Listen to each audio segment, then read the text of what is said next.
देखो बहुत important 2 question हैं, हमेशा आते हैं। सर्किल चैप्टर था। एक क्वेश्चन है ये, prove that cyclic parallelogram is rectangle. Prove that cyclic parallelogram is prove that cyclic parallelogram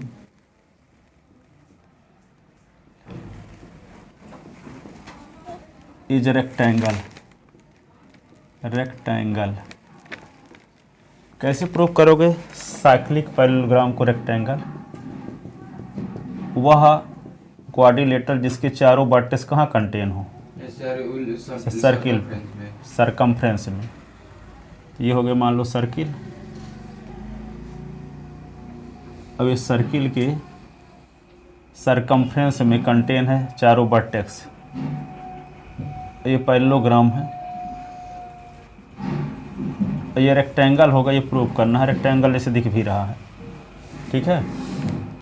P Q R S, P Q R S एक पैरेललोग्राम है, तो आपको प्रूव करना है कि रेक्टेंगल है। रेक्टेंगल प्रूव करने के लिए क्या करेंगे, सुन लो अच्छे से, पूरी अच्छे से इसकी स्टोरी सुन लो, उसके बाद फिर करते हैं, है ना। तो आपको क्या दिखाना पड़ेगा कि ये है पी क्यू आर एस एक पैरेललोग्राम है, लेकिन आपको प्रूव करना है कि क्या है ये रेक्टेंगल। रेक्टेंगल प्रूव करने के लिए क्या करना होगा, आपको ईच एंगल 90 डिग्री का दिखाना होगा। ईच एंगल 90 डिग्री का। तो ये तो आप थ्योरम पढ़ चुके हो कि साइक्लिक क्वाड्रिलेटरल के अपोजिट एंगल का सम 180 होता है कि नहीं? Yes sir. साइक्लिक क्वाड्रिलेटरल के अपोजिट एंगल का सम 180 होता है, ठीक है। तो angle P plus angle R is equal to 90। Angle Q sir 180। हाँ 180 angle Q plus angle S is equal to 180। ये जानते हो कि नहीं? साइक्लिक क्वाड्रिलेटरल के अपोजिट एंगल का सम क्या होता है? 180। अब ये भी जानते हो कि opposite angle of parallelogram are equal. Opposite angle of parallelogram are equal. तो यहाँ देखो पी क्यू आर एस क्या है, एक पैरेललोग्राम है, तो एंगल पी एंगल आर की equal, angle Q angle S की equal. Angle P is equal to क्या होगा, angle R, angle Q is equal to angle S. ये भी जानते हो कि किसी भी क्वाड्रिलेटरल के चारों एंगल का सम 360 होता है। किसी भी क्वाड्रिलेटरल के चारों एंगल का सम क्या होता है? 360, ठीक है। क्या होता है? 360। तो 360 तो यहाँ पे क्या लिख दोगे, angle P plus angle Q plus angle R plus angle S is equal to 360। तो एंगल P एंगल R की इक्वल है, तो जहाँ R होगा वहाँ पे ये लिखेंगे, एंगल Q एंगल S। तो यहाँ पे angle P plus angle Q और angle P plus angle Q है, angle P plus angle Q के स्थान पे क्या लिख दें, Q लिखे रहे, चलो हो गया। एंगल R के स्थान पे क्या लिख दें, एंगल P है। एंगल S के स्थान पे क्या लिख दें, angle Q is equal to 360। तो angle P angle P 2 into angle P, angle Q angle Q 2 into angle Q is equal to 360। तो 2 कॉमन लेंगे तो angle P plus angle Q is equal to 360। तो angle P plus angle Q is equal to 360 upon, तो ये क्या होगा 180। Angle P plus angle Q is equal to 180। Angle P plus angle Q is equal to 180। But ये जानते हो कि angle P plus angle Q को interior angle, तो 180 आ गया। अच्छा, तो इसको आपको प्रूव क्या करना है, तो ईच एंगल 90 डिग्री में प्रूव करना है। तो क्या किया जाए अब? सर इससे अच्छा तो वहीं पास हम लोग कर देते, ये ना करके हम लोग angle P plus angle P equals to 180 कर देते तो 90 डिग्री में। नहीं, अरे इतना ना कर देते यार, क्या कर, angle P plus R is equal to 180, angle P is equal to angle R, angle P is equal to angle R, तो लिख दो angle P plus angle P is equal to 180। तो 2 इंटू एंगल P, तो ये लफड़ा करने की जरूरत क्या थी? तो angle P is equal to 180 upon 2, तो angle P is equal to 90, तो angle R is equal to भी 90। Yes sir. सिमिलरली अब यहाँ पे ये प्लस ये इज इक्वल टू 180 को इंटीरियर एंगल, तो ये 90 है तो ये भी 190 हो गया। ये प्लस ये इज इक्वल टू 180 को इंटीरियर एंगल, तो ये 90 है तो ये भी 90। क्या हो गया, सब प्रूव हो गया। ठीक है, ये सब क्या क्यों कर रहे थे, अब समझ में आ गई बात। Yes sir. क्या करोगे, P plus R is equal to 180 cyclic quadrilateral होने की वजह से, और P और R अपोजिट एंगल इक्वल भी होंगे। साइक्लिक पैरेललोग्राम के अपोजिट एंगल इक्वल होते हैं। तो लिखो, बात तो समझ में आ गई ना अब। चलो देखो, given PQRS is a cyclic parallelogram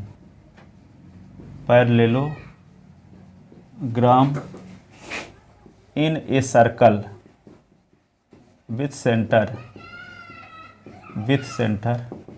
O।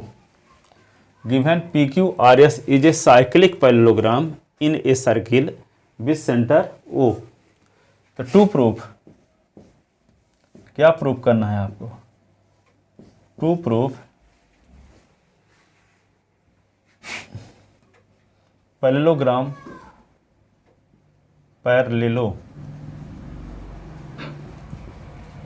PQRS is a rectangle. ठीक है, प्रूफ में क्या लिखोगे, प्रूफ में ये लिखोगे, we know that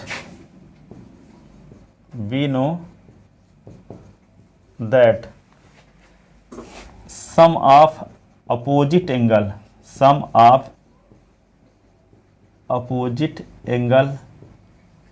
of cyclic quadrilateral is 180 degree.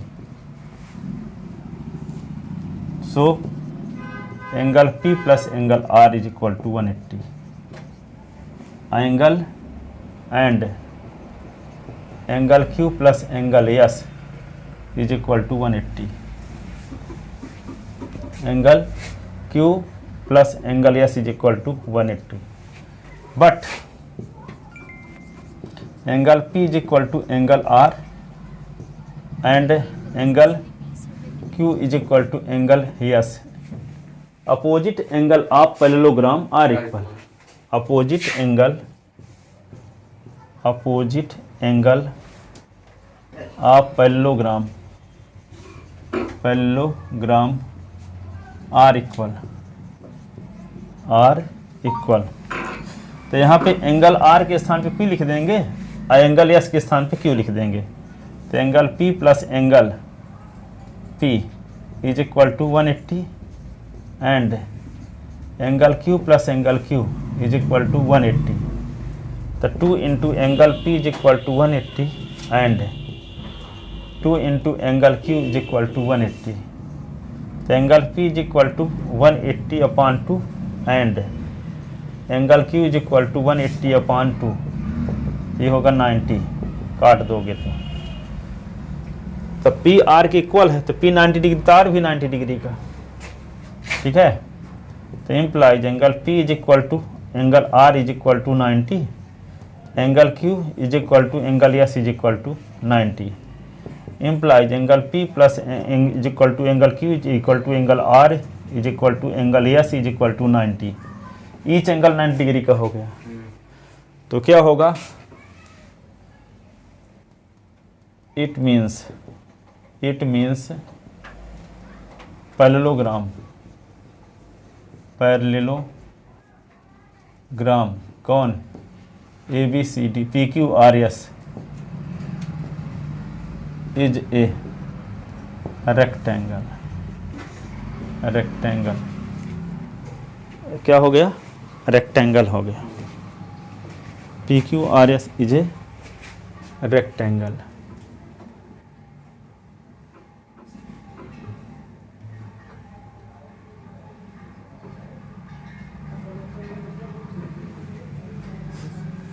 देखिए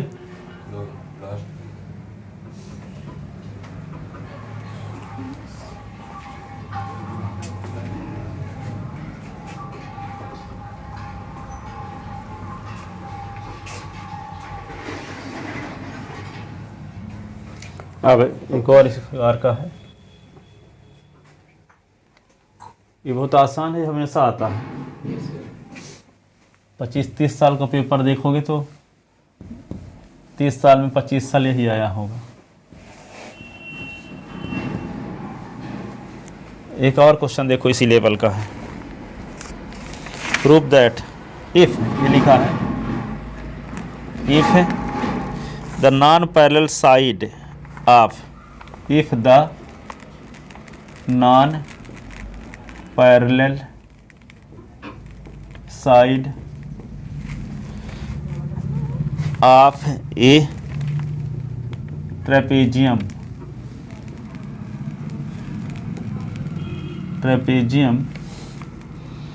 are equal, trapezium are equal, then prove that it is cyclic, then prove that it is cyclic. If non-parallel side of a trapezium are equal, then prove that it is cyclic. ठीक है ना। Trapezium किसे कहते हैं? जिसकी दो side parallel हो और दो साइड नॉन पैरेलल। जो नॉन पैरेलल है वो इक्वल हो, तो ऐसी कंडीशन में वे क्या होगा? साइक्लिक क्वाड्रिलेटरल होगा वो ट्रेपेजियम। ठीक है, जैसे इसका डायग्राम बनाते हैं, ये सर्किल हो गया,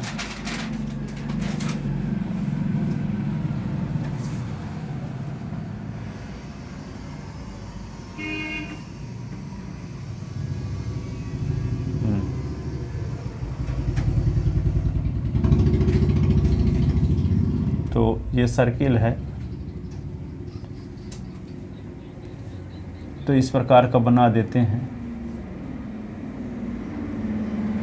ये दो साइड पैरेलल हैं और ये नॉन पैरेलल है।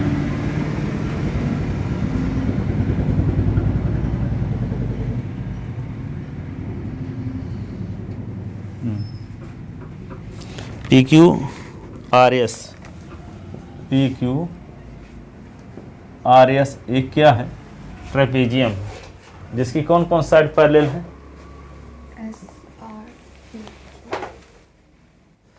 पी क्यू और आर एस पैरेलल हैं। देखो ये साइड इस साइड के पैरेलल हैं, ये दोनों नॉन पैरेलल साइड हैं पर इक्वल भी हैं। Yes, sir. ठीक है, नॉन पैरेलल साइड हैं लेकिन इक्वल हैं, ये पता है। इसको समझाते हैं पहले, फिर आपको इसके लिए कंस्ट्रक्शन करते हैं। यस से इसमें एक परपेंडिकुलर खींच देते हैं, यहाँ से आर से एक परपेंडिकुलर खींच देते हैं, ऐसे पी क्यू आर एस। तो यहाँ पे क्या लिख दिया? एम, और यहाँ एन लिख दिया। ठीक है, draw S M perpendicular on P Q और R N perpendicular on P Q. ठीक है, जब परपेंडिकुलर खींच देंगे तो परपेंडिकुलर के दोनों साइड के एंगल क्या होगा? 90 डिग्री। तो ये एंगल इस एंगल के इक्वल, इज 90 degree. सुनो यहाँ देखो ना, उसको क्या बंद कर दें, तो पीछे देखते।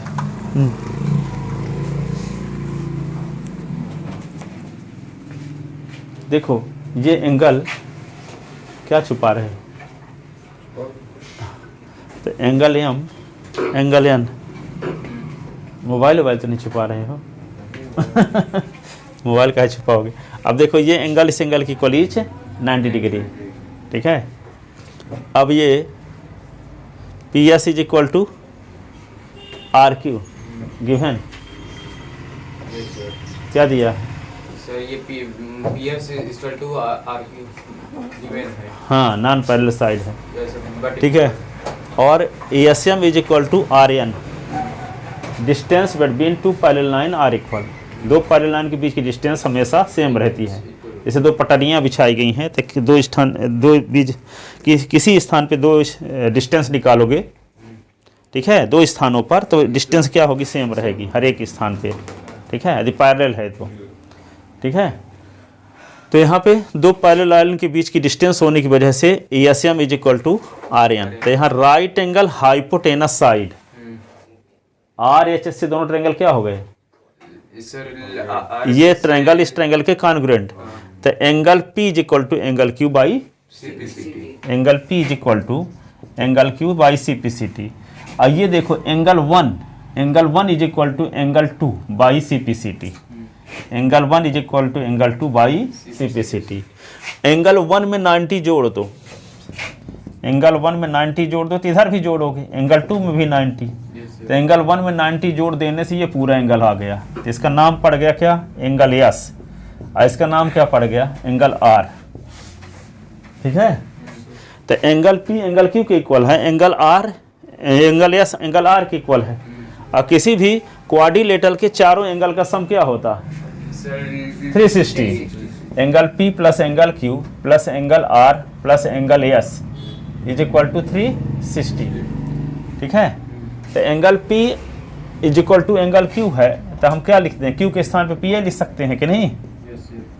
और एंगल RA लिखे रहो और S के स्थान पे भी RA लिख दो। Angle R is equal to 360। तो एंगल P कितने angle P? 2 angle P 2 angle P और 2 angle R is equal to 360। तो 2 कॉमन ले लोगे तो एंगल P और angle R is equal to 360।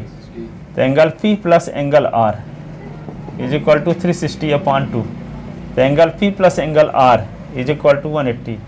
तो किसी भी क्वाड्रिलेटरल के अपोजिट एंगल का सम 180 डिग्री यदि आ गया तो वह क्वाड्रिलेटरल क्या हुआ? Cyclic quadrilateral. तो यहाँ देखो P और R, तो P और R क्या है? अपोजिट एंगल नहीं है? तो किसी क्वाड्रिलेटरल के अपोजिट एंगल का सम 180 डिग्री यदि आ जाता है तो साइक्लिक क्वाड्रिलेटरल का नाम, उस क्वाड्रिलेटरल का नाम पड़ जाता है cyclic quadrilateral. It means PQRS is a cyclic quadrilateral. बात समझ में आ गई कि नहीं आई? इसी को ढंग से लिखते हैं थोड़ा सा। तो लिखते हैं given ABCD PQRS is a trapezium in a circle with center O, ठीक है। इन विच, जिसमें इन विच PQ पैरेलल है SR के and PS is equal to है QR के। नॉन पैरेलल साइड इक्वल है और दो साइड पैरेलल है, दो पैरेलल है ना? क्या हो गया?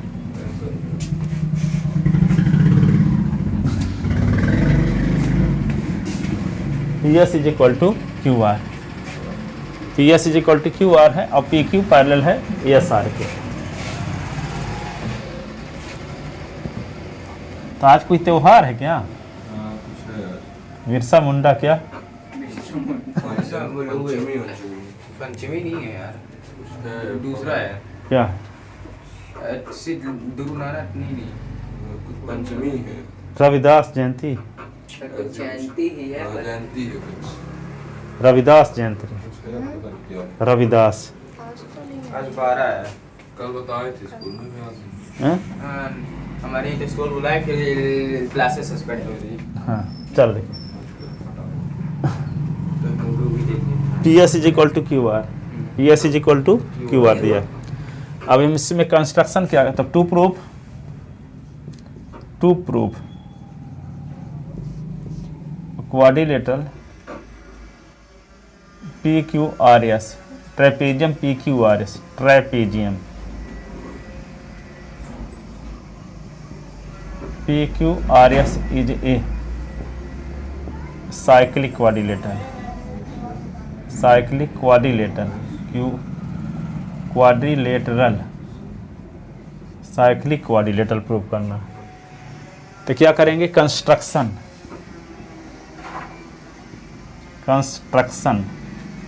तो कंस्ट्रक्शन में क्या करेंगे? Draw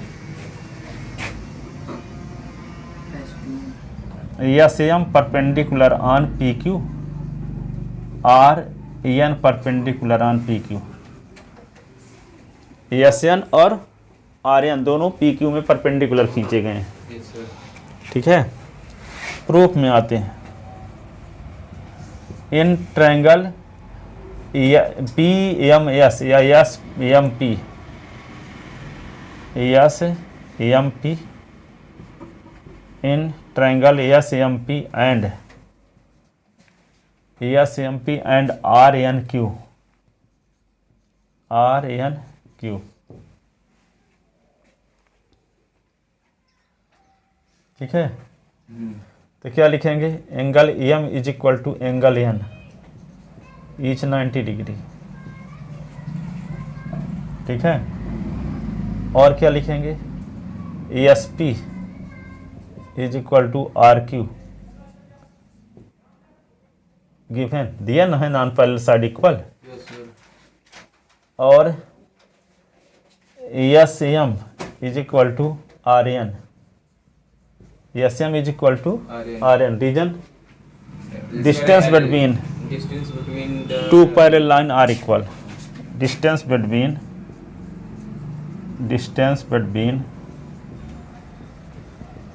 two parallel line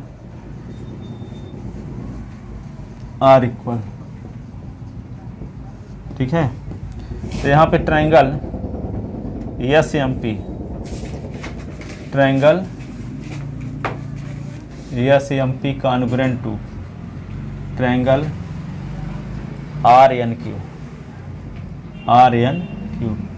reason by R H S, by R H S, by R H S, right angle hypotenuse side, criterion of congruency rule.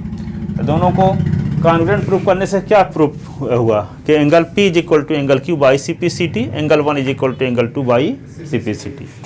Angle P is equal to angle Q और angle 1 is equal to angle 2 by C P और C T. ये अब angle 1 के दोनों side में क्या जोड़ दें? 90, तो एंगल 1 प्लस 90, तो एंगल 2 प्लस 90, तो एंगल 1 प्लस 90 क्या है? Angle M S R, M S R. Angle 2 plus angle N R S, angle N R S. इसका मतलब ये पूरा एंगल हो गया। एंगल 1 में ये वाला एंगल जुड़ गया तो पूरा एंगल एस आ गया। एंगल 2 में ये वाला एंगल जुड़ गया तो एंगल आर आ गया पूरा। तो angle S is equal to angle R. ठीक है, angle S is equal to angle R. ठीक है, अब ये इसका नाम रख लो इक्वेशन फर्स्ट, इसका नाम रख लो equation second. But angle sum property of quadrilateral क्या होता है? चारों एंगल का sum 360। Angle sum property of quadrilateral, but angle sum property of quadrilateral, but angle sum property of quadrilateral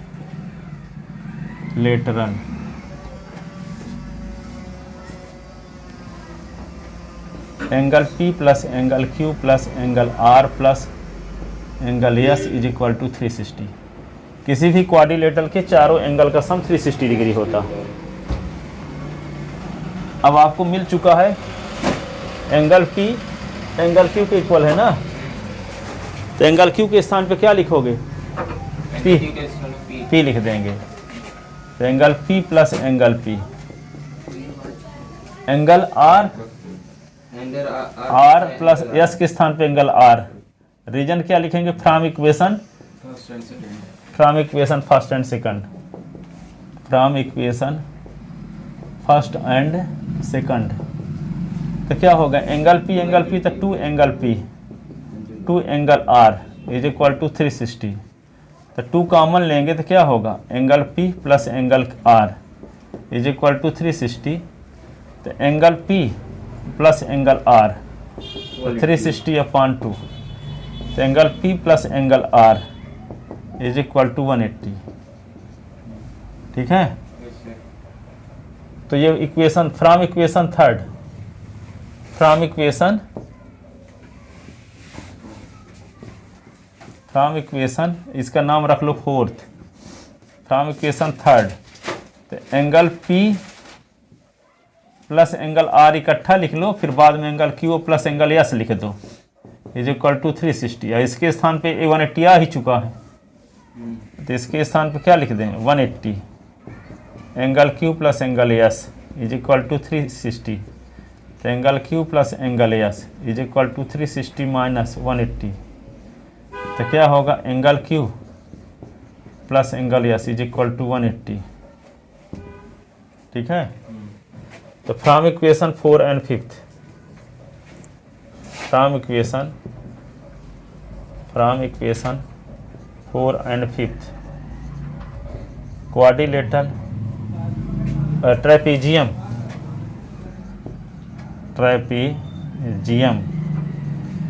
PQRS is a cyclic quadrilateral,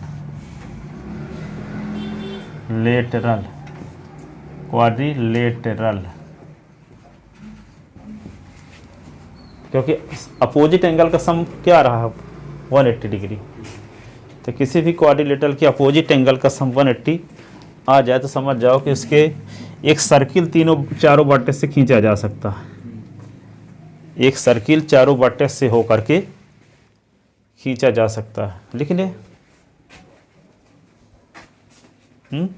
Yes, sir. अगला question देखो।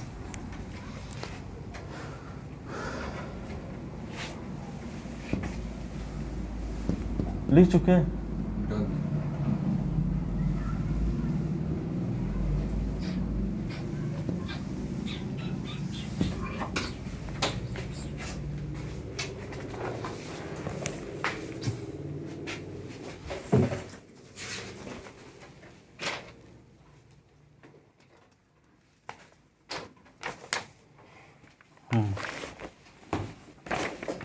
एक question और देखो, ये है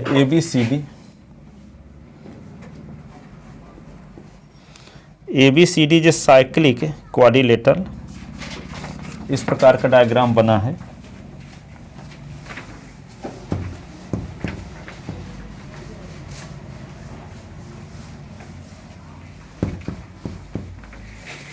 ABCD क्या है?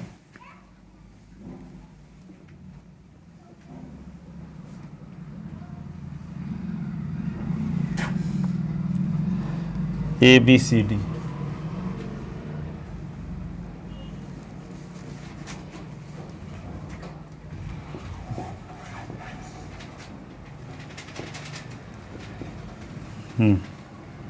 इसके डायगोनल AC और BD, AC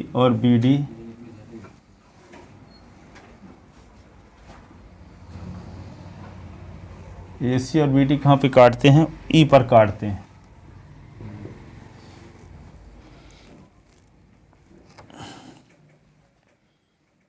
यहाँ पे एंगल 70 डिग्री दिया है, इसको मिला दो BC को।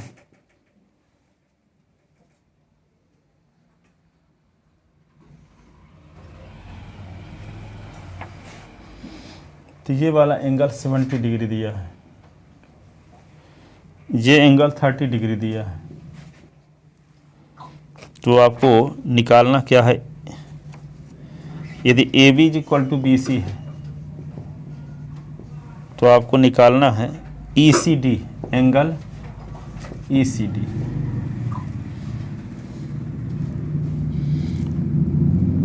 एंगल BCD भी निकालना है, एंगल BCD ये निकालना है और ECD निकालना है। दो चीज़ें कैसे निकालोगे सुन लो पहले। BCD देखो, कहाँ BCD? ये तो BCD निकालने का क्या तरीका? देखो सबसे पहले angle in same segment are equal, तो 30 डिग्री का है तो ये भी 30 डिग्री का होगा। Yes, sir. फिर हम पढ़े हो ना, angle in same segment are equal. तो देखो आर्क BC के द्वारा रिमेनिंग पार्ट ऑफ सर्किल में बनाया गया एंगल ये भी है और ये भी है, तो ये एंगल इन सेम सेगमेंट कहलाएंगे दोनों। तो एक दिन थ्योरम प्रूफ किए थे, angle in same segment are equal, angle R is equal to angle S. ठीक है, तो ये 30 डिग्री का है तो ये भी 30 डिग्री का हो गया, और जब ये 30 डिग्री का हो गया तो एंगल सम प्रॉपर्टी लगा दो। किसी ट्रायंगल के दो एंगल पता हो तो तीसरा एंगल नहीं निकाल सकते। तो यहाँ 70 है, या 30 तो 100 हो गया, अब ये 80 डिग्री का हो गया ये। तो कौन सा BCD, तो BCD कितने डिग्री का हो गया? 80 डिग्री का। BCD क्या हो गया? 80 डिग्री का। आप क्या करोगे? 80 डिग्री का हो गया तो आप क्या निकालना है? ECD। तो ECD निकालने के लिए ECD कहाँ है? ECD ये वाला एंगल आपको निकालना है। तो ये एंगल निकालने के लिए आपको ये एंगल पता होना चाहिए, ये। तो ये एंगल पता होने के लिए क्वेश्चन में दिया है कि AB is equal to BC, AB is equal to BC। तो किसी ट्रायंगल की दो साइड इक्वल होता, अपोजिट एंगल भी इक्वल होगा। तो ये इस एंगल की इक्वल होगा। ये 30 डिग्री का, तो ये भी क्या हो गया? 30, और 80 पूरा है तो 80 से 30 निकल गया, 80 से 30 निकल गया तो 50 बचा। तो यही तो आ गया, यही तो निकालना है। ECD 50 डिग्री का होगा। जब ये साइड इस साइड की इक्वल है तो इस साइड के सामने का एंगल ये और इस साइड के सामने का एंगल ये, दोनों इक्वल होंगे। Angle opposite to equal sides are equal. तो ये 30 डिग्री है, ये भी 30 डिग्री का होगा। और ये पूरा एंगल निकाल ही चुके, कितना है? 80 डिग्री का। तो 80 में से 30 निकल गया तो 50 बचा, ये 50 का होगा। भले दिख नहीं रहा है, ठीक है, तो मिल गया ना। ये एंगल पहले क्या इसको निकालोगे तब ये तीसरा एंगल मिल पाएगा। तो ये एंगल इस एंगल के equal, angle in same segment are equal. ठीक है,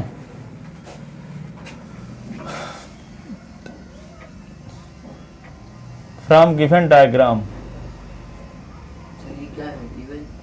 from given diagram we have to find, given diagram we have to find number first angle BCD और second angle ECD।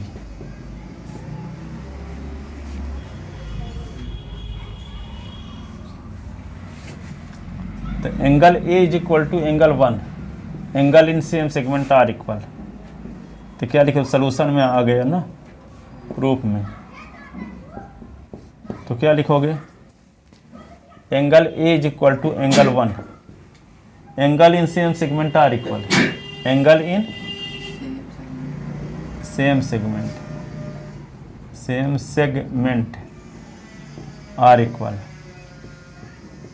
तो एंगल ये 30 डिग्री का है, तो एंगल 1 भी क्या हो गया? 30 डिग्री का। ठीक है, अब क्या करोगे? In triangle BCD, in triangle BCD by angle sum property, angle sum property of triangle, angle sum property of triangle क्या होगा? Angle B plus angle D plus angle B plus angle C plus angle D is equal to 180। तो angle B तो आपको 70 पहले से पता है, angle C आपको पता ही नहीं है, angle D angle 1 is equal to 180। तो 70 प्लस एंगल C, एंगल 1 क्या है? 30 डिग्री, तो 180। तो एंगल C मीन्स BCD, यही ना। तो यहाँ पे BCD पूरा नाम लिख दिए। तो 180 माइनस 70 माइनस 30, तो angle BCD is equal to क्या होगा? 80 निकल गया तो 100 ना बचा? नहीं, 100 निकल गया तो 80 बचा, BCD आ गया। तो BCD को क्या लिख सकते हो आप? BCD को क्या लिख सकते हो? लिख सकते हो BCD को BCE और ECD। BCD को लिख सकते हो अगले स्टेप में, BCD को सी ई क्या लिख दें, B C plus angle E C D is equal to 80। अब बी सी ई कैसे निकाल सकते हो, but in triangle A B is equal to B C given, तो angle A is equal to angle 2 या B C E, angle 1 is equal to angle B C E. Reason क्या लिख दोगे, angle opposite to equal sides are equal, angle opposite to equal sides are equal. तो angle A आपको पता है क्या, जैसे एंगल ए 30 है। हाँ तो एंगल ए 30 है, तो एंगल बी सी ई भी 30 होगा, बी सी ई 30 डिग्री का होगा, बी सी ई 30 डिग्री का। तो बी सी ई की वैल्यू यहाँ रख दो इक्वेशन फर्स्ट में, putting the value of B C E, putting the value of, इधर लिख देते हैं, putting the value of angle B C E in equation first, तो क्या आया 30 plus angle E C D is equal to 80, तो angle E C D, तो 80 minus 30, तो एंगल ई सी डी, तो ये 50 हो गया, E C D is equal to 50। तो जो निकालना था सब मिल गया, ए सी डी भी 50, ई सी डी 50 मिल गया। बी सी डी, LT इसमें क्या बी सी डी कहाँ है, सर ये नहीं बी 80 हाँ बी ए मिला, hence angle B C D is equal to 80, angle E C D is equal to 50, यही आंसर, ठीक है।